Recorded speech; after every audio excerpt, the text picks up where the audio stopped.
Hello friends, welcome to achieve the goal. So friends, जैसे कि आपको पता है कि डेली बेसिस पे हम इस चैनल पे मॉक टेस्ट कंडक्ट कर रही हैं। तो आज भी हम एक नए सब्जेक्ट का मॉक टेस्ट आप लोगों के सामने लेकर आए हैं। लेकिन उससे पहले मैं बताना चाहूंगा कि जो लोग चैनल पे नए हैं वो चैनल को सब्सक्राइब कर लें, ताकि हम जब भी एक नया मॉक टेस्ट किसी भी सब्जेक्ट का लेकर आए या फिर कोई भी नई इंपॉर्टेंट अपडेट आप लोगों के सामने लेकर आए तो आपको उसका नोटिफिकेशन आ जाए। तो जो लोग चैनल पे नए हैं वो चैनल को सब्सक्राइब कर सकते हैं। और साथ ही साथ फ्रेंड्स, अगर इन मॉक टेस्ट सीरीज से आप लोगों को फायदा हो रहा है तो आप अपने फ्रेंड्स या फैमिली में जो भी गवर्नमेंट एग्जाम की तैयारी कर रही है उनके साथ भी ये मॉक टेस्ट आप शेयर कर सकते हैं, ताकि आपके साथ साथ उनकी भी हेल्प हो जाए।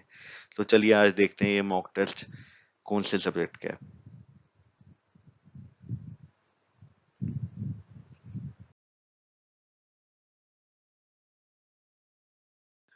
सो फ्रेंड्स, ये जो मॉक टेस्ट होगा ये होगा पॉलिटी सब्जेक्ट का। काफी देर से स्टूडेंट्स कह रहे थे कि मॉक टेस्ट जो पॉलिटी का है वो बहुत टाइम से नहीं आया है। एक महीने के ऊपर हो गया लेकिन पॉलिटी का मॉक टेस्ट अभी तक नया नहीं आया है। तो मैं बताना चाहूंगा फ्रेंड्स, हमारी टीम काफी देर से ये पॉलिटी का मॉक टेस्ट तैयार कर रही थी। और आज जब ये पॉलिटी का मॉक टेस्ट तैयार हो गया है तो हम इसको लेकर आप लोगों के सामने आए हैं, और इसका अगला पार्ट भी हम बहुत जल्द लेकर आएंगे। तो ये जो पॉलिटी का मॉक टेस्ट है ये है पार्ट 6। इससे पहले फ्रेंड्स मैं बताना चाहूंगा, अभी तक हमने पांच मॉक टेस्ट जो पॉलिटी के हैं वो हमने ऑलरेडी कंडक्ट कर लिए हैं, और वो प्लेलिस्ट में अवेलेबल हैं। आप प्लेलिस्ट में जाके वो वाले मॉक टेस्ट भी आप दे सकते हैं। और साथ ही साथ मैं बताना चाहूंगा कि अब तक हमने geography, economics, reasoning, computer history, इनके भी कई ज्यादा मॉक टेस्ट ले लिए हैं, वो सब प्लेलिस्ट में अवेलेबल हैं। साथ ही साथ मैं बताना चाहूंगा कि कम्युनिटी में, अगर इस चैनल की कम्युनिटी में आप जाएंगे तो वहां पे भी डेली एमसीक्यू अपलोड होते हैं, तो वो वाले एमसीक्यू भी अटेम्प्ट कीजिए और प्लेलिस्ट में जाके मॉक टेस्ट सीरीज भी देखिए। तो आपको उनसे हेल्प हो जाएगी, आपको पता लग जाएगा कौन सा टॉपिक आपका वीक है, कौन सा दोबारा पढ़ने की जरूरत है, और इन टेस्ट सीरीज से आपकी स्पीड भी बढ़ेगी। तो चलिए, without wasting any more time, let's start this test. और एंड में कमेंट बॉक्स में अपना स्कोर मेंशन करना कि आपका इस टेस्ट में कितना स्कोर आया। तो चलिए स्टार्ट करते हैं इस एग्जाम को।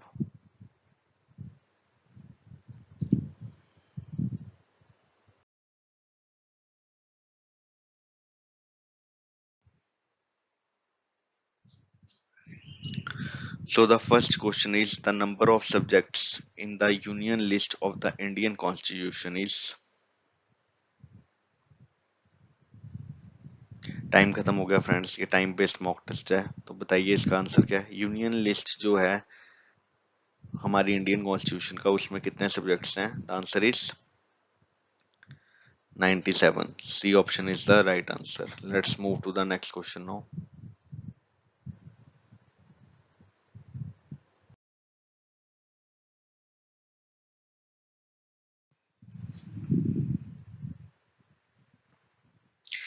A federal structure for India was put forward by the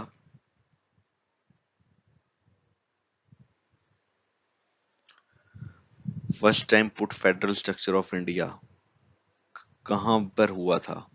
वो हुआ था by the act of 1935। Government of India act 1935 जो आया था उसमें सबसे पहले फेडरल स्ट्रक्चर ऑफ इंडिया के बारे में बात की गई थी। Next question no.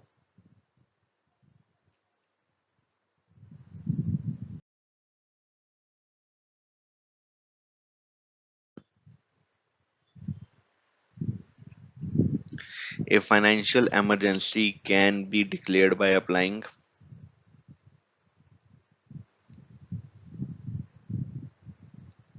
कौन सा आर्टिकल फ्रेंड्स फाइनेंशियल इमरजेंसी के बारे में बताता है? So the correct answer is option D. Article 360 जो है वो फाइनेंशियल इमरजेंसी के बारे में बताता है। वैसे ही आर्टिकल 352 है वो नेशनल इमरजेंसी के बारे में बताता है। तो आपको पता होना चाहिए कि आर्टिकल 352 किसके बारे में बताता है और 360 किसके बारे में बताता है। 352 नेशनल इमरजेंसी के बारे में बताता है और 360 फाइनेंशियल इमरजेंसी के बारे में बताता है। Let's move to the next question now.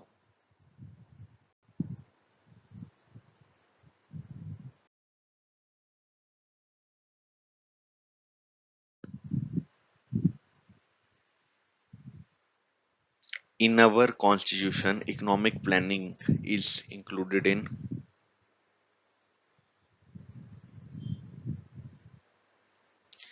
So friends, 3 list होती हैं, यूनियन लिस्ट, कॉन्करेंट लिस्ट और स्टेट लिस्ट। एनओए का मतलब होता है none of the above. NOA मतलब नन ऑफ द अबव, मतलब इनमें से कोई ऑप्शन करेक्ट नहीं है। तो जो लोग चैनल पे पुराने हैं उनको तो पता होगा, जो नए हैं उनको मैं बता रहा हूँ, एनओए का मतलब है नन ऑफ द अबव। सो बताइए इकोनॉमिक प्लानिंग जो है वो इनमें से कौन सी लिस्ट में है? So the correct answer is option B. Concurrent list में इकोनॉमिक प्लानिंग के बारे में बताया गया। Next question.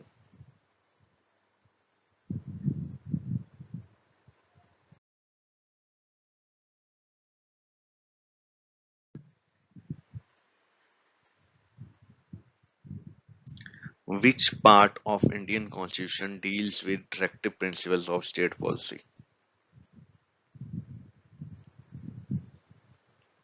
तो friend directive principle of state policy जो है वो कौन से पार्ट में मेंशन है? वो पार्ट 4 में मेंशन है। तो C option is the correct answer. वैसे ही फंडामेंटल राइट्स का अगर पूछ लेंगे तो वो पार्ट 3 में प्रेजेंट है। वैसे ही अगर फंडामेंटल ड्यूटीज का पूछ लेंगे तो वो और किसी पार्ट में है। वो आप बताइएगा कि कौन से पार्ट में फंडामेंटल ड्यूटीज का जिक्र किया है। फंडामेंटल राइट्स का किस में किया है? पार्ट 3 में। और directive principle of state policy का किस में किया है? पार्ट 4 में।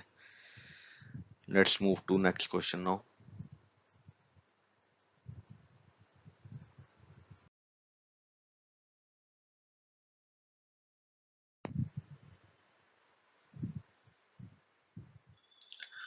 What is the motto incorporated under our national emblem?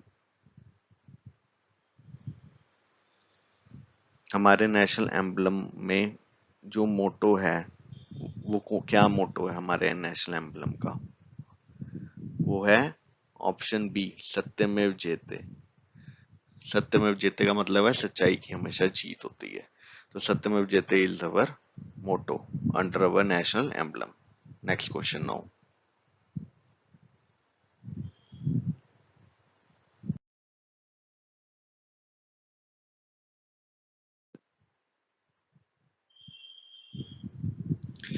Which of the following countries had an unwritten constitution?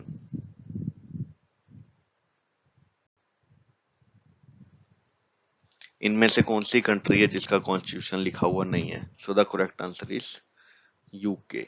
UK मतलब यूनाइटेड किंगडम। इसी में ग्रेट ब्रिटेन भी आ जाता है, इंग्लैंड भी इसी में आ जाता है। Next question now.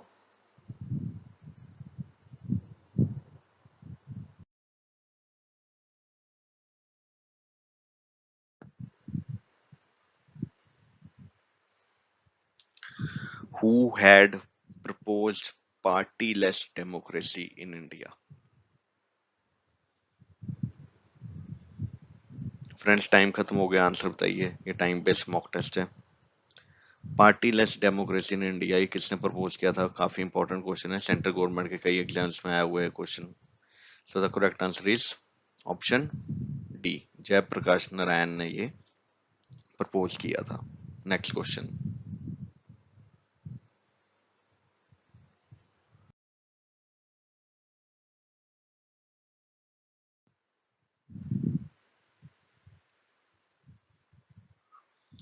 Under which article of the Constitution is the President's rule introduced in a state due to the failure of the Constitution machinery?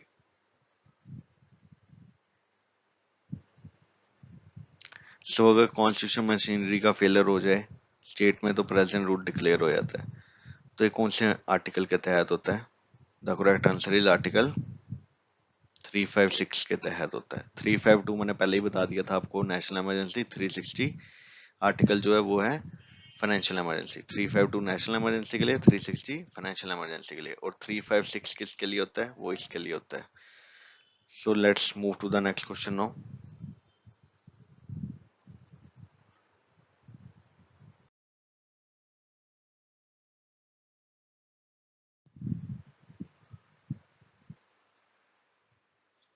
Indian constitution has divided the powers and function of the state into। So friends मैंने आपको पहले ही अभी बताया था starting में कि Indian constitution जो है वो उसमें जो पावर्स हैं वो डिवाइड हैं और उसकी 3 लिस्ट बनी है। पहली है यूनियन लिस्ट, दूसरी है कॉन्करेंट लिस्ट, तीसरी है स्टेट लिस्ट। यूनियन लिस्ट में जो पावर्स हैं उनका सारा फैसला सेंट्रल गवर्नमेंट लेती है। स्टेट लिस्ट में जो पावर्स हैं उनका सारा फैसला स्टेट गवर्नमेंट लेती है, और कौन कौन लिस्ट में जो पावर्स हैं उनका फैसला सेंट्रल गवर्नमेंट और स्टेट गवर्नमेंट दोनों मिलकर लेती हैं। तो टोटल 3 लिस्ट हैं, यूनियन लिस्ट, कौन कौन लिस्ट और स्टेट लिस्ट। तो टोटल कितनी है? 3 लिस्ट। तो वही यहाँ पे पूछा है कि इंडियन कॉन्स्टिट्यूशन जो डिवाइड हुआ है उसमें जो पावर्स हैं वो डिवाइड हुई हैं कितनी लिस्ट में? 3 लिस्ट में। So the correct answer is option B, 3 list. So friends आज के लिए इतना ही था। जो भी आपका स्कोर है वो कमेंट बॉक्स में मेंशन कीजिएगा, और कुछ भी पूछना हो तो कमेंट बॉक्स में पूछ लीजिएगा, वहां पे हम आपको रिप्लाई करेंगे। और फ्रेंड्स आगे हम नया मॉक टेस्ट बहुत जल्द लाएंगे।